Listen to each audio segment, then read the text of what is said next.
Olá, pessoal. Na primeira palestra que eu postei aqui nesse canal, que é também o vídeo que eu postei que atingiu mais visualizações, eu comentei de diversos temas. E um deles é a chamada modelagem. Eu cheguei a digitar num comentário embaixo desse vídeo dizendo que há opiniões que eu divulguei naquela palestra que depois mudaram. E sobre esse assunto, essa é uma delas.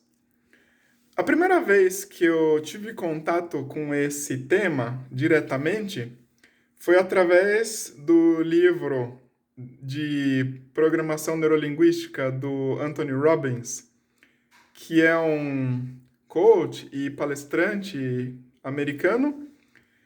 E, basicamente, todas as pessoas que lidam com esse assunto defendem que qualquer outra ela deve procurar por uma fórmula pronta, que se você deseja ter um resultado X que outra pessoa já atingiu, a única coisa que você deve fazer é buscar alguém que já atingiu aquele resultado e copiar a estratégia da pessoa para você.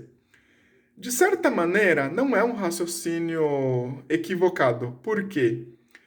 Quando você não tem experiência alguma e você não tem base para saber o que necessariamente você deve fazer ou o que você tem que prestar atenção, faz total sentido você trilhar o caminho que outra pessoa já trilhou e já conseguiu.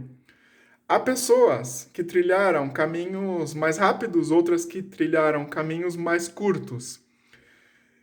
A grande dificuldade parece que está apenas em encontrar o melhor modelo para se copiar.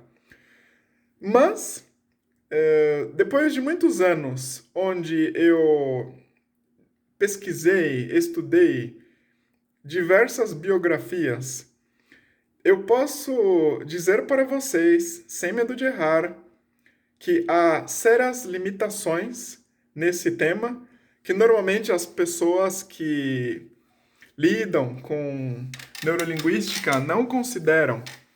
Por exemplo, considere o atleta Usain Bolt, o jamaicano considerado o homem mais rico do mundo. Ele é dono dos recordes de 100 metros, 200 metros e 400 metros com revezamento, dentre outros. Vamos supor que você desejasse correr tão rapidamente quanto o Usain Bolt. Você pode treinar do mesmo jeito que ele treinava, você pode comer as mesmas coisas que ele comia e talvez você melhore a sua capacidade muito. Mas você nunca vai atingir o nível de desempenho desse cara, porque há elementos que são únicos, que pertencem a ele, que não são copiáveis, e um deles é a genética. Quando se trata de desempenho em qualquer área na vida, há coisas que são únicas e que não são replicáveis. Existe o fator genética, existe o fator sorte, existe o fator é, ter contatos, ter acessos, enfim. Naturalmente, é possível adaptar estratégias e melhorar em diversos assuntos quando você copia ideias de pessoas que têm resultados fabulosos em áreas diferentes da vida. Mas, quando todo mundo apenas raciocina dessa forma, nós acabamos por ter uma geração de pessoas que trabalham com coaching que tem uma ideia bastante robótica sobre a humanidade. Eu estava lendo há alguns meses, eu não me lembro exatamente em qual mês esse ano, um livro de um coach japonês. Como vocês sabem, eu gosto de ler de todas as culturas, né? E ele comentou algo muito interessante, que é: Os japoneses elevaram o Japão para um nível de superpotência em pouco tempo, copiando tudo que eles achavam que funcionava nos Estados Unidos. A indústria automobilística, a indústria aeroespacial, a indústria de materiais, enfim, robótica. E em muitos casos, eles copiaram tão bem que eles ultrapassaram os Estados Unidos. E eles simplesmente são bem-sucedidos no que fazem e não tem mais modelos para copiar. E aí ele citava que uma vez que alguém atinge um ponto assim, é importante que a pessoa aprenda a desenvolver coisas novas, porque nem sempre você pode contar com modelos. É necessário também dar passos para outros assuntos e aprender a melhorar de outras formas. Cada pessoa é única. Cada pessoa tem que encontrar o próprio caminho. Essa é uma parte difícil. Ela pode se aproveitar de ideias, de estratégias, táticas, crenças, pensamentos, recursos que ela se alimente de outras pessoas mais bem-sucedidas que ela em diversos assuntos. Mas o somatório de tudo isso não vai dar uma cópia de outra exatamente com o resultado que ela quer. Ela pode melhorar muito, mas ainda assim, ela não deve se iludir que ela será idêntica ao original. Por exemplo, eu sei que muitos de vocês me levam como uma pessoa exemplar no assunto como aprender línguas. Para conseguir o que eu fiz, sem viver um tempo longo no exterior ou algo assim, eu tive que colecionar uma quantidade tal de hábitos que eu sei que a maioria das pessoas, mesmo entendendo cognitivamente todo o processo, sem essa parte de disciplina, simplesmente não conseguiria reproduzir a minha experiência. E, além disso, eu tive e tenho a sorte de ter uma personalidade que, de alguma maneira, consegue contactar facilmente pessoas de outras nacionalidades para praticar. E essa constância em falar com pessoas, e de maneira geral, faz uma ajuda tremenda no meu propósito, causa um impacto gigantesco. E eu sei que isso também é muito difícil de replicar. Então, eu quero dizer, eu posso explicar todos os detalhes com bastante carinho para todas as pessoas que de alguma maneira me acessaram. Mas eu sei que cada vida é diferente. Há pessoas que vão estar muito contentes na vida com uma ou duas línguas estrangeiras. Há pessoas que eu sei que, às vezes, por condições melhores do que as minhas, sabendo já por onde elas devem ir, elas têm até mesmo condições de me ultrapassar, e assim por diante. Então, não fiquem tão presos nesses conceitos que às vezes são popularizados e enquanto que algumas características únicas de cada um são completamente ignoradas. Eu gostaria de comentar algo que eu considero muito importante para vocês, que é: eu realizei um curso de programação neurolinguística. Muitos dos meus professores da neurociência têm algum tipo de preconceito com esse tipo de curso, mas eu, como profissional, como pessoa bastante curiosa, sempre desejo aprender de diversas fontes, não vi qualquer problema. Apesar de os meus professores doutores dizerem que não há qualquer coisa de neurociência nesse tipo de curso, eu notei que há sim. Só que o problema é que as pessoas que ensinam desconhecem neurociência e por isso elas não sabem como explicar alguns tópicos desses assuntos usando de termos neurocientíficos. Mas existem sim. Bom, por que eu estou citando isso?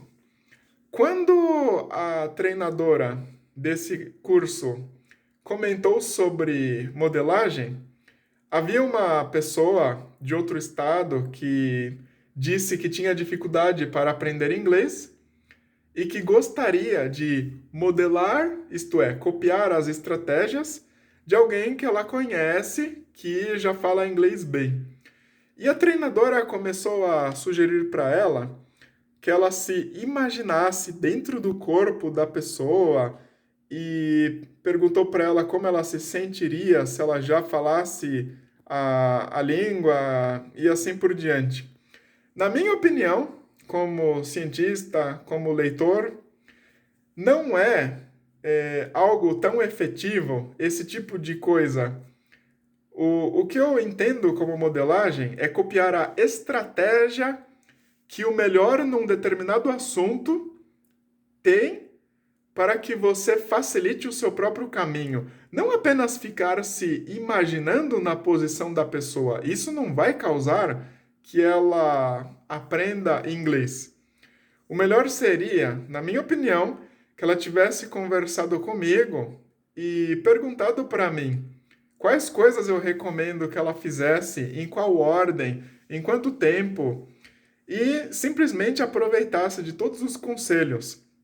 Já comentei para vocês de diversos alunos meus nos vídeos anteriores, e quando você atinge um nível de compreensão de um procedimento inteiro, do que fazer para algum assunto, você ganha, inevitavelmente, uma capacidade de previsão, porque você tem experiência no assunto.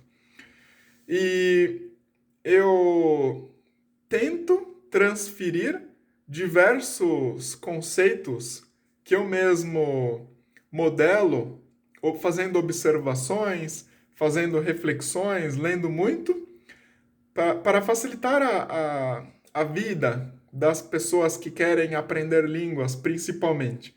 Além de lidar com outros assuntos também que não necessariamente são o foco desse canal.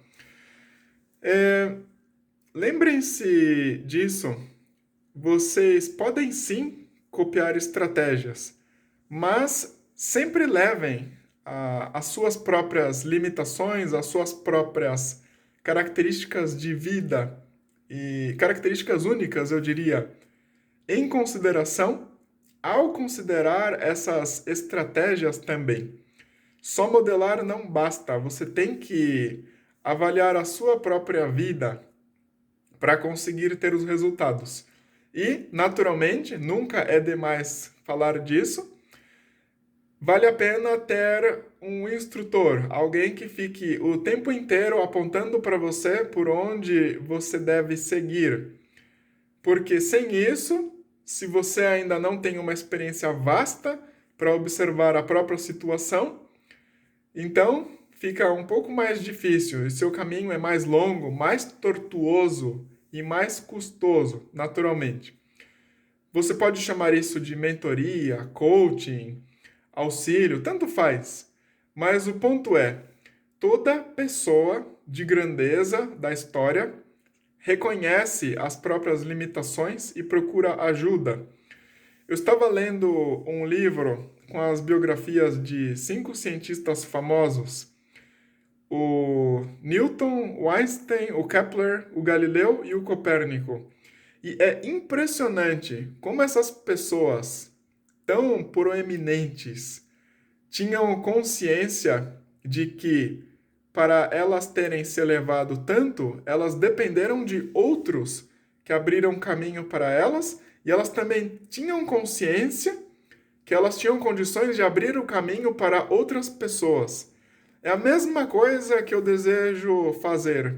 Eu sei que eu já fiz algumas coisas muito raras. Meu nível de compreensão no aprendizado de línguas, partindo dos detalhes que eu consegui reunir, vão abrir caminho para outras pessoas descobrirem outras coisas que talvez eu mesmo não tenha tempo em vida de desvendar.